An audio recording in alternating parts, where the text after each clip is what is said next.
संस्थापकाय च धर्मस्य सर्वधर्मस्वरूपिणे अवतारवरिष्ठाय रामकृष्णाय ते नमः। वसुदेवसुतं देवं कंसचाणूरमर्दनं देवकी परमानन्दं कृष्णं वन्दे जगद्गुरुम्।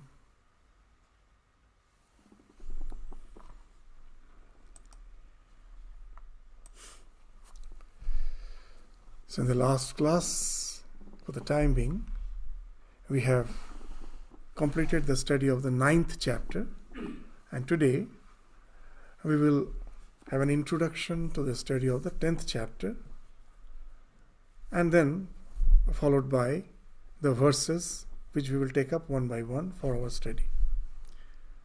So the 10th chapter of Bhagavad Gita. So it is titled as a Vibhuti Yoga. Vibhuti means it is the divine manifestation, the yoga of divine manifestation. Now, after revealing the nature of the supreme reality in the previous chapters, so in Bhagavad Gita the division is like that. The first 6 chapters tries to decipher the reality of the Atman, and the next 6 chapters of the Paramatman. So we are in that section now. And the last 6 chapters, the relationship between the Atman and the Paramatman. According to Madhusudan Saraswati, the entire Bhagavad Gita is actually an exposition of the Vedic dictum, of the Vedantic dictum, Tat Tvam Asi. So the first 6 chapter speaks of the Tvam, that what we are, what you are in essence. Tat. The next 6 chapters speaks of the Tat, means the ultimate reality, the Paramatman. And the unity of these two, the identity of these two, or the relationship between these two is, and the process to attain that identity, the unification, the communion with the Lord, is been spoken of. That Asi speaks of the last 6 chapters, that how to fill that relationship with the divine, how to be identified with him, the last 6 chapters. So the 10th chapter, here we will find, after speaking of the divine manifestation, of the divine in essence as the Antaratman. So if he is within, the natural tendency in all the religion is that I cut off myself from the world and dive deep within to contemplate on my nature, real nature. So here we will find the God is saying, Bhagavan is saying, Krishna is saying, that way our spiritual endeavor becomes a very part-time affair. It's just when I am diving deep within, I am in samadhi, I am in deep meditation, as if I am in communion with the divine. Rest of the time it is all secular. I am just dealing with the world. But the fact is, Bhagavad Gita in that way is a really unique scripture. That it says, if the Lord has been projected as the universe, has become the universe, whatever I see is the Lord and Lord alone, if that's the fact, then just closing the eyes and trying to relate to him in his the aspect of consciousness, the aspect of awareness, that's the half-truth. If he has been projected as the universe, then to see him in our day-to-day activities, in our this waking state of consciousness, that entails in the all-comprehensive spiritual journey. That when I am in deep meditation, I am in communion with the divine, and when I open my eyes and look at the world, still I am in communion with the divine. So to make our spiritual journey all comprehensive, we find that after dealing with the nature of the Supreme Reality in the previous chapter, here he's still continuing. He's still continuing, but he's saying what? That he also is present in all the things which I see as manifested in this universe. In the words of Sri Ram, but there is a difference in the manifestation. Somewhere he is manifested more palpably, somewhere his manifestation is bit obscure. But it is he who is being manifested.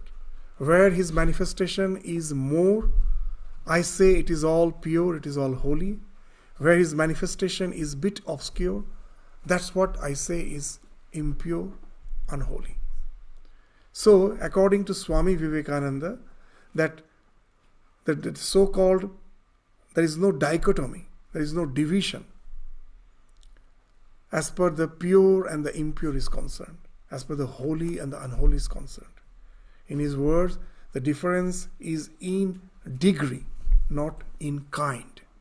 In essence, everything is pure and pure alone. So that's the wonderful idea we find in Vedanta. What is the idea? That there is no dichotomy. We will find that in all dualistic religion, there is that dichotomy. That God exists, Satan exists. And that entails in a big question, that there should be a harmony between those two, isn't it? That the God and the Satan, both are in this world, pure, impure, good, bad, everything is there. There must be having an understanding to keep the balance. And that creates a big theological question. We find a lot of discussions going on this idea of good and evil. In Vedanta, the thing has been made very simple by saying everything is pure. Even the thing which you see as unholy, in essence, it is that pure consciousness being obscure. Its manifestation is not proper.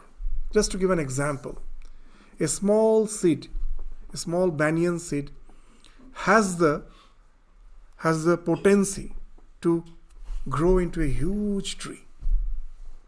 But if it doesn't get proper environment, if some just think the soil in which the seed is having too much of water, so then what will happen? The seed will get rotten. The seed will rot and it cannot grow into that huge tree. And if it is extremely dry, then again also the seed will die. It cannot grow into this huge banyan tree. So can we say that the dried seed or the rotten seed is something different from the seed which would have turned into a big tree? No. The rotten seed and the dried seed is not something, an expression of evil. It is an expression of the fact that it didn't get proper environment for the manifestation of its potency, of its potential. So that's the idea in Vedanta, that everything is pure and perfect. Somewhere it is manifested, somewhere it is not manifested. But in essence, it is all divine and divine alone. In the words of Sri Ramakrishna, Tini Vibhu Rupe Sarvatra Virajita. Shoktir Tartam. It's the same word. As Vibhu, as the all-pervading reality, he is there everywhere. The difference is in the Shakti, in the power of manifestation. Somewhere it is more manifested, somewhere it is less. So here in this chapter, that wherever we find the manifestation of the divine, to acknowledge it, to be aware of it, by interacting with the world, so that our spiritual journey doesn't remain confined in the shrine, in front of the altar, or inside the church, or inside any religious place, in the synagogue, in the temple. For most of us, religion remains confined there. So when you are moving out, You're just interacting with the world. The God as this Vibhu is everywhere, and as the Vibhuti, this as his special manifestation, can be palpably visible in so many places, in so many places, in persons. So these special manifestations of the divine will be spoken of in this 10th chapter. So what are the key themes of this chapter? The first is Krishna begins by declaring that he is the supreme, as he is the source of everything. Is what he is saying. Will be saying that even the gods and the sages, and even the mind, the cosmic mind, everything emerge from him. He is the source. So, and then this sets the stage for Arjuna to see the divine not as distant, but as the very basis of all that is. This is very important. It is not something far away. In entire Vedanta, we will find this idea, ihaiva, ihaiva, iha, iva. The truth is here and now. So, just to relate to the divine at each and every moment of the life, here and now. So that's very important. That will be spoken of in this chapter. And not only with the open eyes when I'm looking at the world, the very first, the most palpable divine manifestation with which this chapter will start is the manifestation of the good qualities within us. As a human being, the intelligence, the wisdom, forgiveness, truth, restraint, compassion, all these qualities which we find in an evolved human being, they are all nothing but the divine and divine alone. God is saying that. He will be saying in the succeeding verses. So to see the divine in the goodness. So that's the thing we will find with which this chapter will start. As Sri Ramakrishna very nicely used to say, that we say that we are the son of God. We are the children of God. But what's the proof that you are the children of God? The proof is what we inherit. Suppose the son of a rich man, when he says, I am the son of such and such person, Sri Ramakrishna is saying that yes, that is proven by the fact that he inherits his father's property. So when you say that I am the children of God, what's the proof? The proof is the inheritance. This compassion, love, compassion, discrimination, all these divine qualities, if I have inherited, if they are manifesting through a life, then that speaks that yes, I have inherited what belongs to my father. So when I see all those qualities within a human being, revere him. Why this sense of reverence? Because it is not that person. Through all those qualities, it is the divine who has manifested through him. So I am bowing down to all those good qualities. So Vibhuti actually speaks of that.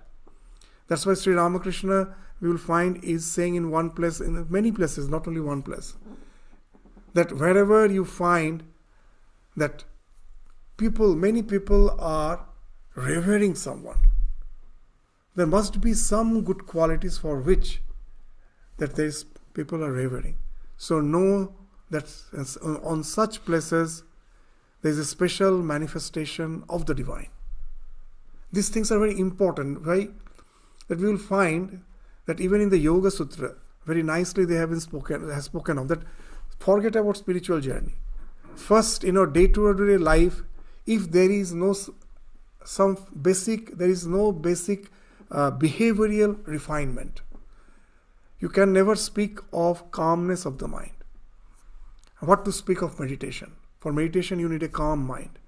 So, for that calm mind, our behavior should be refined. And for that, the yoga in Patanjali Yoga Sutra, there is a very nice sutra that what are the behavior refinement required? They say there are 4 types of situations in life: punya, apunya, sukha, dukkha, punya, apunya. And whenever I see these 4 types of situations, sukha means happiness, dukkha, sorrow, punya, this purity, and apunya, unholiness, impurity. So what should be your reaction?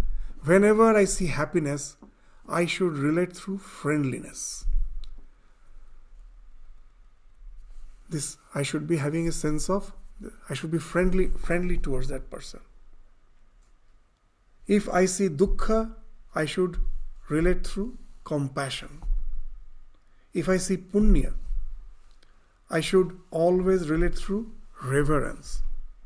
And if I see apunya, don't have hatred, be indifferent. These are the very basic things. If we can practice, that entails in the calmness of mind. We will say this, that's what we always relate to happiness with friendship. No, it's not always so.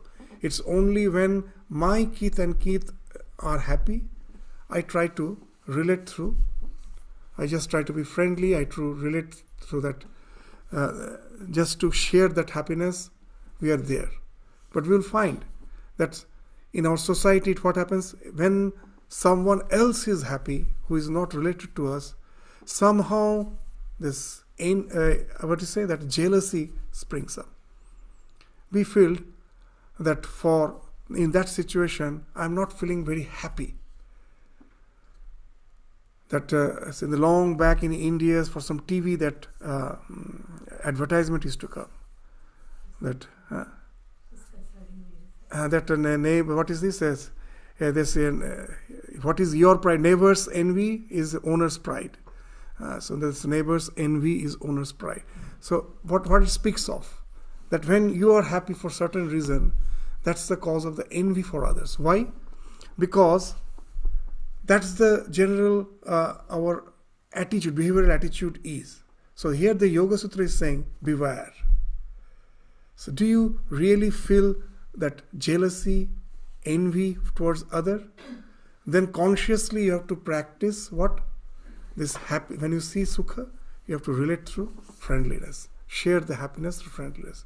If you see dukkha, we feel that what we say, we relate through compassion. Yes, for my own kith and kin, for my own family, I do that.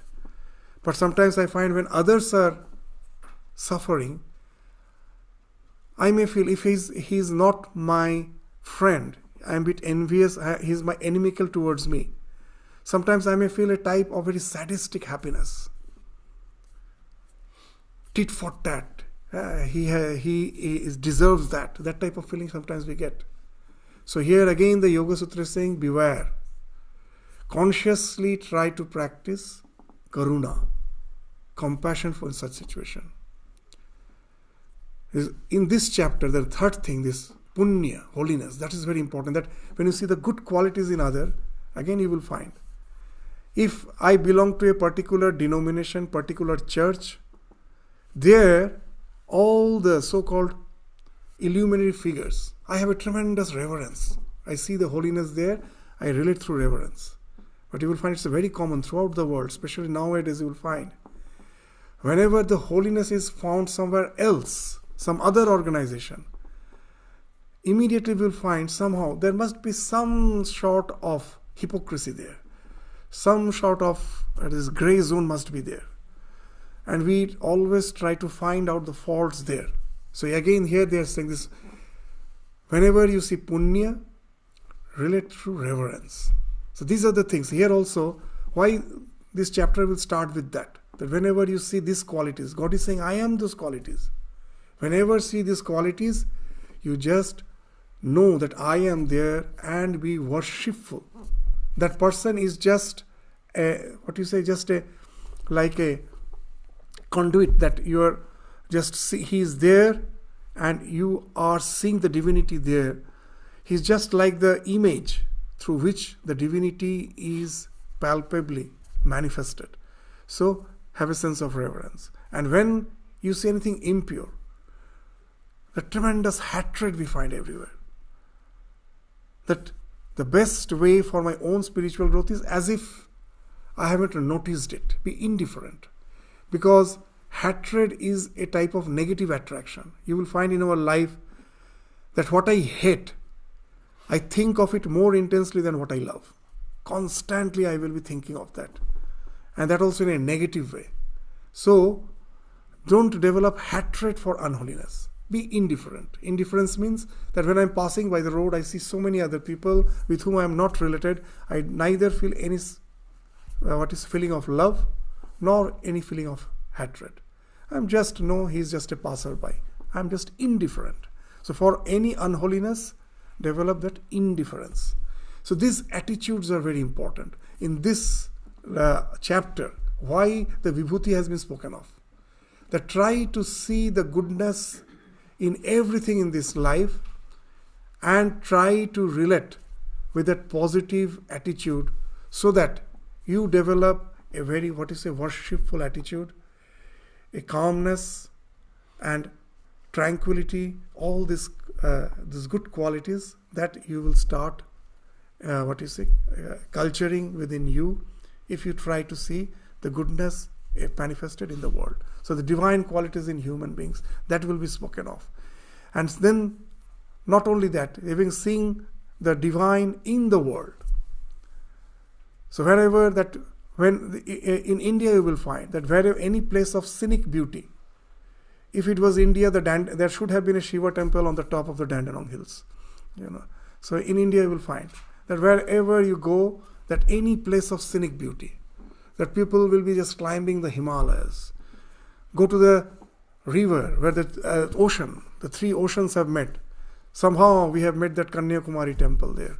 You'll find that somewhere, in some way, a place of worship is there. That what? We see the God in nature. And God is asserting that, is assuring us that in whatever sublime thing you see in nature, know it to be me and me alone. That I am among the mountains, I am the Himalayas, that he will say, among the rivers, I am the Ganges. So these all ideas will come in this chapter, that he's not only in the divine qualities of a particular human being, but also in the nature I am manifested. My special manifestation is in the world, in the entire world. So that's why that for others, sometimes it's very ridiculous that why the Hindus will be worshipping cow. You will find that there's so many commentaries, that are descriptions, that all divinities are manifested through the body of the cow. What actually it speaks of? Deification. I am deifying the entire world. I see the divinity everywhere. And that way I am worshipful at each and every moment of our life. The hatred has to be totally eradicated, washed off by practicing this pratipaksha bhavana. This also is again in Yoga Sutra. Pratipaksha, contending thought. By always practicing this contending thought, I have to get rid of all the negativities. So this is the idea which we find even as we spoken of in this chapter. So this chapter actually gives a very specific examples for illustrating the very first mantra of the Ishopanishad. That Isha Vasyam Idam Sarvam Yat Kincha Jagatyam Jagat. That whatever you see, that's the instruction in the very first mantra of the Ishopanishad. That whatever you see in this world, pervade it, envelop it, encapsulate it with the divine. See the divine and divine alone in everything, because because of ignorance I am seeing it as the world. In essence it is the divine. So as a practice, try to see the divine in whatever you are seeing. So that's the idea. We're seeing God within, seeing God in all the divine qualities of the human being, seeing the divine in all the sublimity of the nature. So that's will be spoken of in this chapter. And then the promise at the end, the promise of the divine guidance. Again, the last verse, just like the last verse of the 9th chapter, here also we'll find that God will be assuring that those who love me and think of me constantly, I grant the wisdom by which they reach me. So that will be spoken of in the very last verse of this chapter. So why this chapter is very important, that you will find that you are not simply seeking, you are seeing the divinity. as when Swami Vivekananda returned from the West. So many young persons were just coming to visit him because in the West, then Chicago, after the Chicago lecture, his success in the West, there was a huge sensation throughout the country. Wherever he went, he would find that the peoples were all just following him. There was a following him. And when he was in Calcutta, so these young persons, all these young boys started coming. And one such young boy came and just, it's in the Swami Shishya Sangbad. This episode is there, written by his disciple Sharat Chandra. So there, this incident is there. Sharat Chandra Chakravarti is saying that one day this man came very dejected. He came and said that, I am trying to meditate. For days together, for months together, I try to meditate. So I close all the doors, windows, make the room dark, sit for meditation, but I find my mind is so restless, I cannot concentrate my mind. It just simply goes on everywhere. The mind just travels everywhere. I am so restless. Please give me some tips so that I can meditate. And then hearing that he closes the doors, windows, makes the room dark and sits for meditation, then Swamiji, the first thing he told, open the doors and windows. Move out. Look outside. See, people are suffering. Go out, serve them as God, as the God palpably manifesting as this Daridra Narayan, as the Murkha Narayan. Go and serve them. Meditation will come later on. And this famous word, don't seek God, see Him. That's what he used to say. Don't seek God, see Him. We just close our eyes and seek God. He says, why are you seeking? He is here just now. Just it needs the change of awareness. See Him. If we can see Him, the God in this manifested universe, and then our behavioral pattern changes, we are worshipful in our day-to-day activities, then meditation is something which is the most important thing in our life. We have to meditate, but we cannot meditate without the proper preparation. So now you are prepared. Then when you have developed that worshipful attitude by seeing the divinity everywhere, and that entails in a very calm mind, respectful, reverence, all these qualities you have developed within you, and that has entailed in the calmness, the purification, the chitta shuddhi has happened. With this type of mind, when I sit within, then of course I can see the divine within too. Both are needed. So this chapter will be dealing this, not seeking, not seeing, not just engaging in mere rituals, but in the changing of the awareness. Now how? By seeing the living presence of the divine everywhere. So this, and that's why this chapter is something as a preparation for the next chapter, the 11th chapter, which is the Vishwarupa Darshana, this yoga. So that's where Lord will be just presenting Himself as the totality of the entire existence, good, bad, everything. Is He and He alone. So that's the vision which Arjuna will have will be shown in the next chapter. As a preliminary to that, in this chapter, he will be discussing all the various Vibhutis, the various special manifestations of the divine will be spoken of in this chapter. So the first verse of this chapter, Sri Bhagavan Uvacha, the first verse of the 10th chapter. Bhuya eva mahabaho srinu me paramang vachaha yattehang priyamanaya vakshyami hitakamyaya. So what? Bhuya eva mahabaho srinu me paramang vachaha. So we think that the manifested universe, to see the God, it's a very preliminary practice. Those who cannot meditate, for them, thus try to see the divine everywhere and try to develop devotion through your actions. But here the Lord is saying, this is Paramang, this is my supreme Something I am going to say is something paramang. It is not something just secondary. Paramang vacha. Listen to these divine teachings, O mighty armed one, Mahabaho. So that wherever the Lord is using the word Mahabaho, the mighty one. So this might, that you are not, your all might is not only physical. It has to be spiritual. You have to be a spiritual giant. So that's why he's indicating through this word Mahabaho. So be a spiritual giant, not only mere physical. So, O Mahabaha, O the mighty one, you are Priyamanaya, you are very keen. For this till now, almost the half of the Gita, the 9 chapters are over. And we find Arjuna is with rapt attention listening to Krishna. He has full devotion. So that's why he's saying this Priyamana, that as you are so keen in listening to me, you find such a great pleasure in listening to me.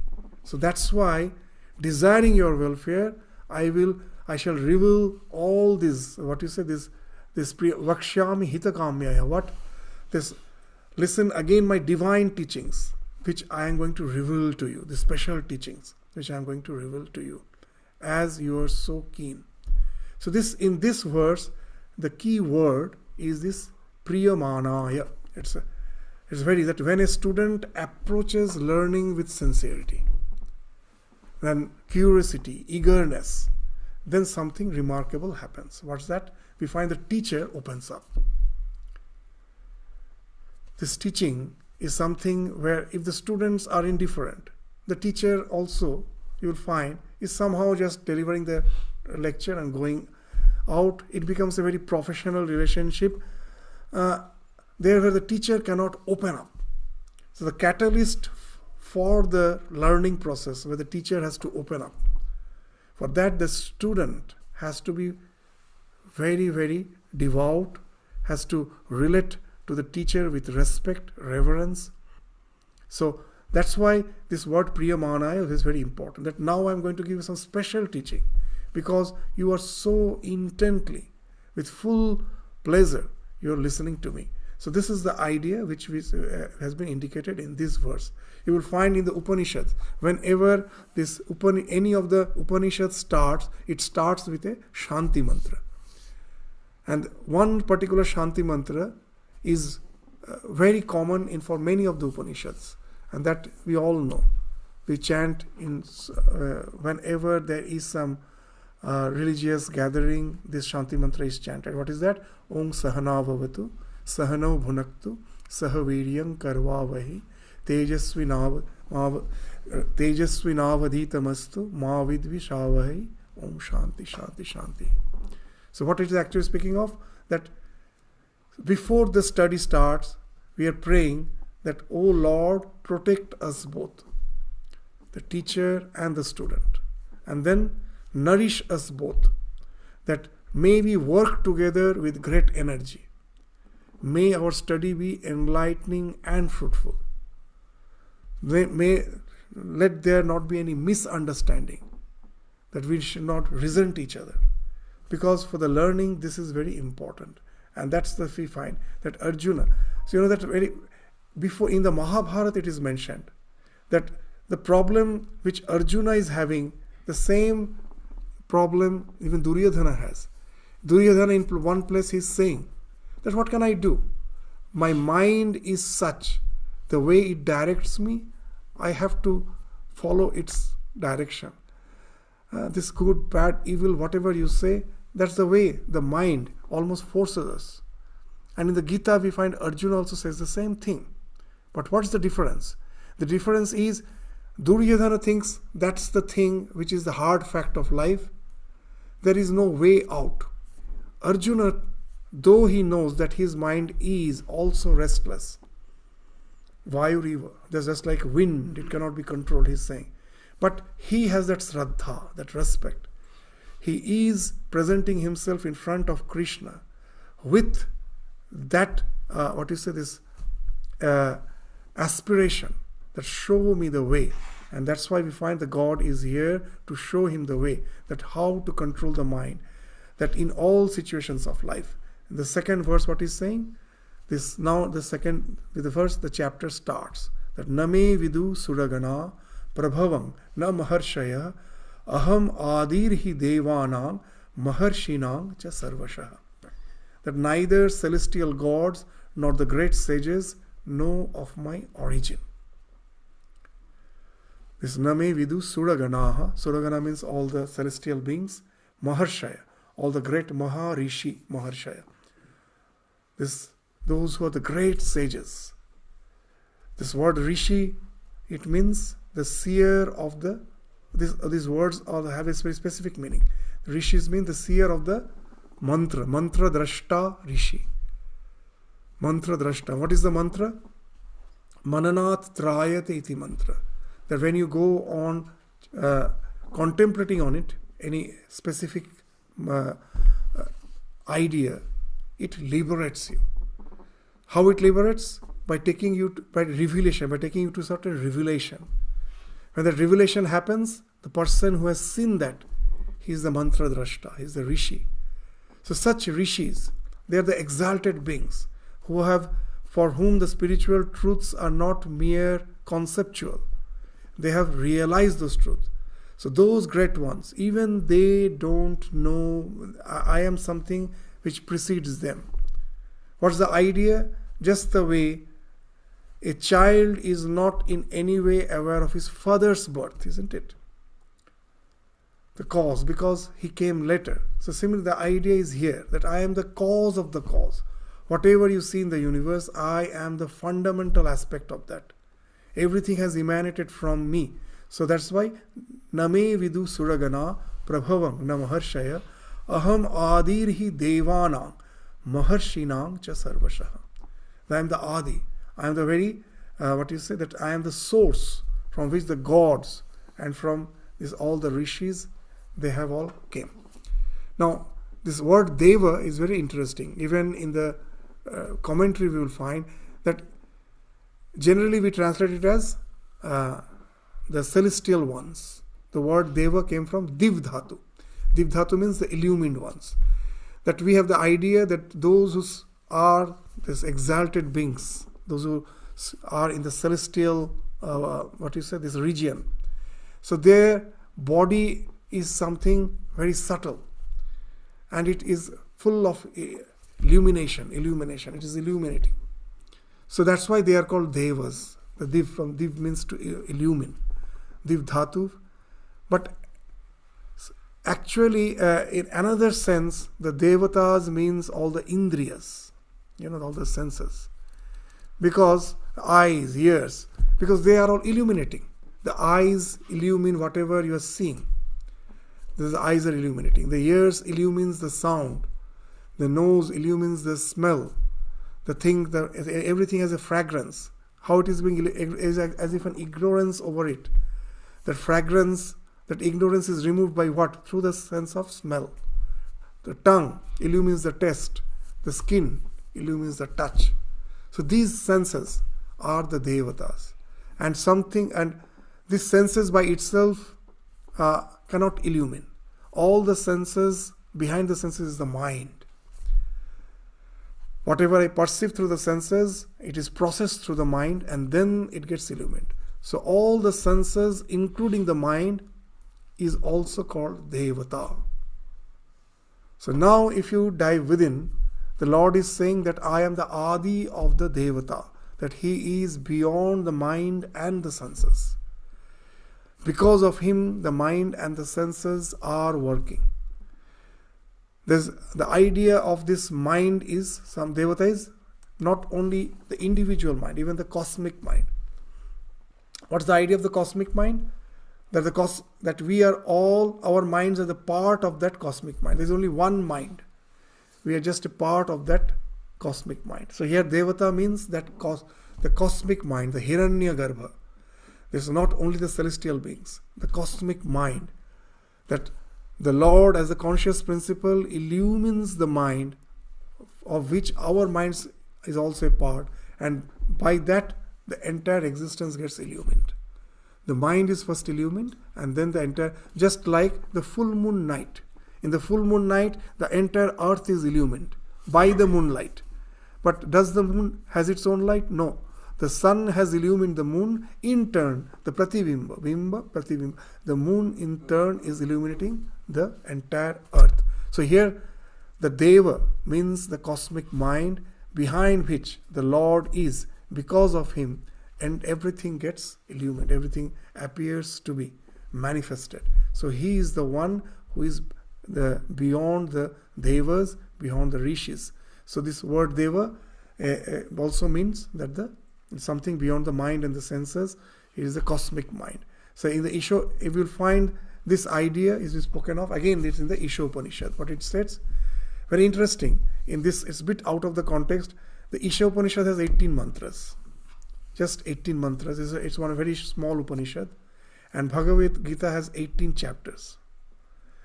So there are many schools who says the Bhagavad Gita is actually the commentary of the Isha Upanishad. Each mantra has, this Bhagavad Gita, each chapter is actually a commentary of that, each of those mantras of the Isha Upanishad. There's 18 mantras, that is in 18 chapter. So in Isha Upanishad there is a mantra, Aneja Dekang, Manaso Javiyo, Nainad Deva Apnuvam Purvam Arshat, Tadhavata Anyan Atyeti Tishtat, Tasmin Napo Matarishwa Dadhati. So that's the idea which we are speaking of. That Anejad Ekang Manaso Javiyo, that the Supreme Lord is unmoving, but yet it is swifter than the mind. So these are the poetic way of expression. Why it is swifter than the mind? Because after all, the ultimate reality is all pervading. So with mind, the mind is very swift. Just in a moment, it can just go to the galaxies, to the stars, far off distance. It doesn't take time. It is faster than the light. Immediately, with your mind, you can go anywhere. But wherever you go, the Lord is already there, because it is He who is manifesting as the entire universe. So that way, though He is unmoving, still He is swifter than the mind. So that's the very poetic way of expression. The God, the senses cannot overtake it. Nainad Deva Apnuvam Purvam Arshat. So the same idea, that no one can overtake the Lord, because He is the substratum. He is the substratum, just like the screen of the movie theater. You need a substratum for all the things which are moving to be perceptible. That the screen is required. Without the screen, there cannot be any projection. So He is just like the screen behind the entire universe, the substratum. So He is the one who is the unmoving, on whom all the things is going on, is that anything's moving, unmoving, everything is being projected on Him. So He is the substratum, the foundation of the entire existence. So that's the idea which we find is being indicated in the second mantra. The third mantra. Let us now just go to the third mantra. Yo mam ajam anadincha vetti loka maheshwaram asang murha samartyeshu sarva papai pramuchyate. Yo mam ajam anadincha vetti. Ajam, the one who is born. This for that this janma is called for the birth, isn't it? Aja means the one who is never born, means one who is ever existing. So the Lord is never born. Why is never born? Because He is ever existing. There is no past. Through eternity He is there. He is Anadi. So that's why He is Ajam. This Ajam Anadim. This is unborn and the beginningless. That's anything which is unborn has to be beginningless. He was there. So, and He is the Loka Maheshwaram, the Supreme Lord of the universe. Asang Murasa, that the one who knows that, he goes beyond all delusion. Asang Mudha. This Mudha means one who is deluded. And then Asang Mudha, Samyak Rupena, means who has gone totally beyond delusion. Asang Mudha. Samartyeshu. So though he is a martya, he is a mortal being, he goes beyond all papa. Sarva papai pramuchyate. So when you know the Lord as the beginningless and the one who is beyond this, has the unborn and the beginningless. So what is the idea here? That once that we are what's our general idea is at present, that I am this psychophysical existence, and with a sense of ego, that I am, ahamta, mamata. This is I and these are mine. And there my existence ends. So the source, as we have said so many times, is what is the cause of all sin? Cause of all sin is this ego, I. The core of sin is I. So all the sin, all the so-called papa originates from ego. So here ignorance gives rise to ego. So from ego arises the sense of being the doer and the enjoyer, isn't it? That karta and bhokta. From the ego that arises, that I am, that whatever actions I am doing, I am the one who is the karta. And after doing the actions, whatever result I accrue, I am the bhokta. So from this ego, this idea generates. This I am the karta, I am the bhokta. So what is the chain? Because of ignorance, ego comes. From the ego comes the sense of the doership and the enjoyership. The idea that I kartritva and bhaktritva. I am the doer, I am the enjoyer. So that when the ignorance is removed, asang muda, the one who is asang muda, when the ego is dissolved, then this false idea that I am the doer, I am the enjoyer, that has to fall off. And how the ignorance is removed? How can it be removed? When you recognize the Lord as the Loka Maheshwaram in this verse. That He is the Maheshwaram, Maha Ishwara. Ishwara means, the Ish Dhatu means to rule over, the Lord. The one in whose direction everything is going on. So when you know that one, the birthless one, the beginningless one, He is the Loka Maheshwara, He is the Lord of the Lords. It is He who is the doer and the enjoyer. We are just the instrument. We are the nimitta matra. When we know that and we are aware of it, and throughout our life we can conduct our life with the idea that I am just a mere instrument, that all the good qualities which has been spoken of, the compassion, discrimination, it's all the Lord. It is Lord who is finding expression as all those good qualities through me. It is not I who am the owner of all those good qualities. That is the example which we give again and again. The mother's love for the child. Is it the mother who loves the child? No. It is the Lord who has implanted that love in the heart of the mother. And the mother is helpless. She has to love the children. That when I feel compassion for a poor person, is it I who am showing the compassion? No. It is the Lord who has implanted that compassion in our heart. We are built in such a way. Our genes are altruistic. And then compassion wells up from our heart. We are bound. So if the ego is removed, then we feel that I am the nimitta matra. That the plan of the universe is such. There's much more bigger than life, and existence is there. And He has made us in such a way that we are bound to act in particular way throughout our life. So He is the Loka Maheshwaram. He is the one who is working through me. If I am always aware of this, then what happens?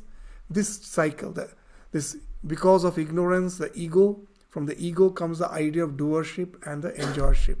So this falls off. So after the realization deepens, the sense of the personal agency behind actions, that naturally falls away. And when that falls away, what happens? It is not the action which results in this good and bad results. That we say that because of action, we experience the result. Karma phala bhoga. It's not so. It's not that action itself is responsible. What's our attitude behind the actions? What is our identification behind the action? If I feel I am doing, from that results, all the results are accrued. If that sense of ego falls off, I know that it is through me the Lord is acting.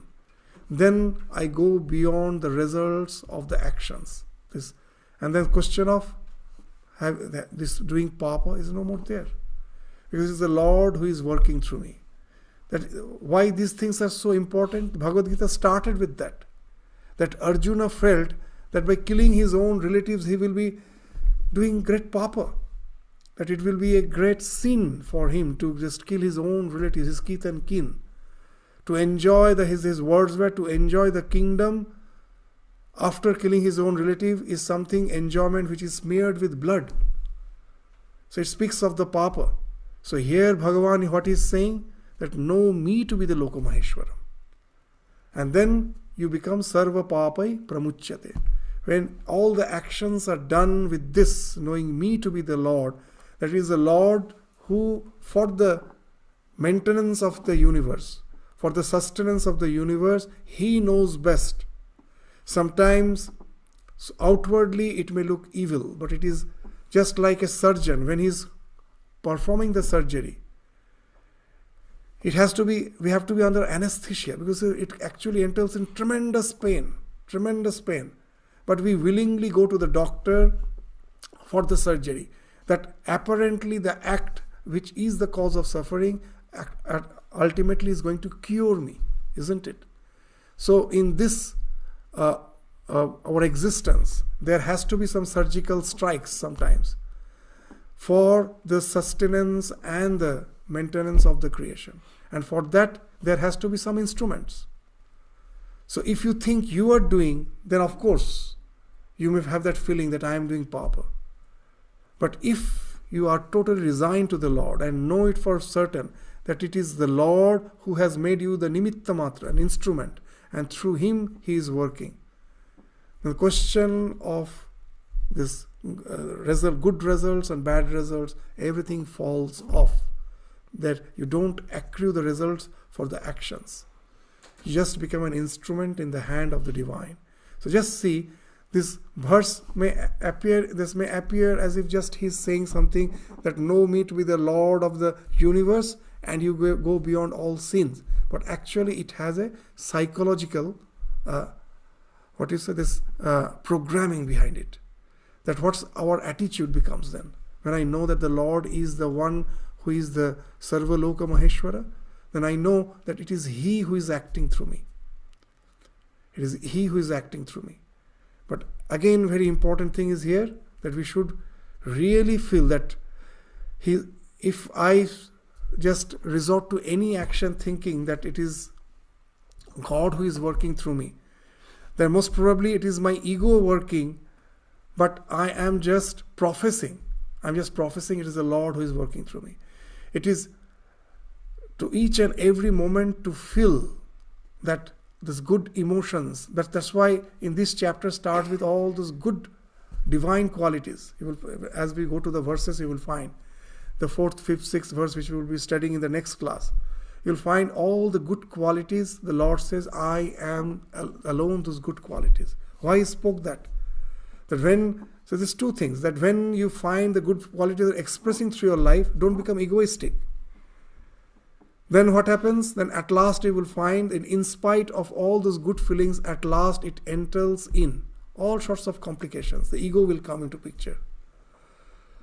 So these good qualities, when they are manifesting, know it that the Lord is manifesting through those qualities and you are just an instrument in the hand of the divine to deliver certain actions through which you are the channel through which the Lord is working. And the results, you don't go for the results now. Because you know you are just a pen in the hand of the author.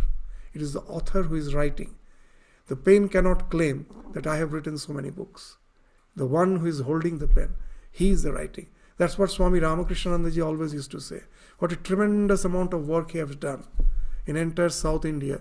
That all the Ramakrishna movement in South India which we see, what a tremendous, all the centers, that tremendous devotion of the people there for Guru Maharaj and for this Ramakrishna movement. For that, our Ramakrishnananda ji had done this stupendous work. We cannot even imagine that one person can do so much of work. But whenever someone is to say him, that Swamiji, what a tremendous amount of work you have done. So he always used to say, I am just a pen in the hand of Ramakrishna. The one who is holding, he is writing. It is not me.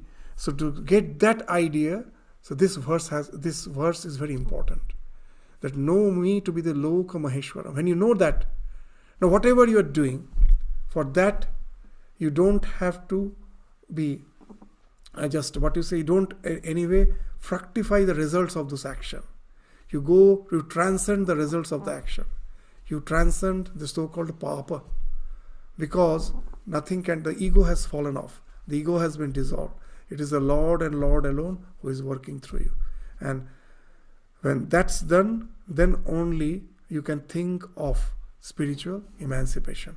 So that's the idea which we find is being mentioned in this third verse. Now all the vibhutis that we were speaking of, one by one, first within the human being, as all the divine qualities, it is he who is manifesting, that will be spoken of, and then he will be speaking of all what we see in the nature, that through them also the Lord alone is manifesting. So that in our day-to-day life I can see the God within, in all my good qualities as well as without. When whatever I am interacting with in this world, in that also I see the divine. So that all each and every moment of my life becomes spiritual alone. Nothing remains secular, as Swamiji used to say. Nothing is secular, everything is spiritual. So for this we have to be aware of these vibhutis, and that will be spoken of one by one in the succeeding verses of this chapter. So with this we stop our discussion today. Thank you all. Namaskar.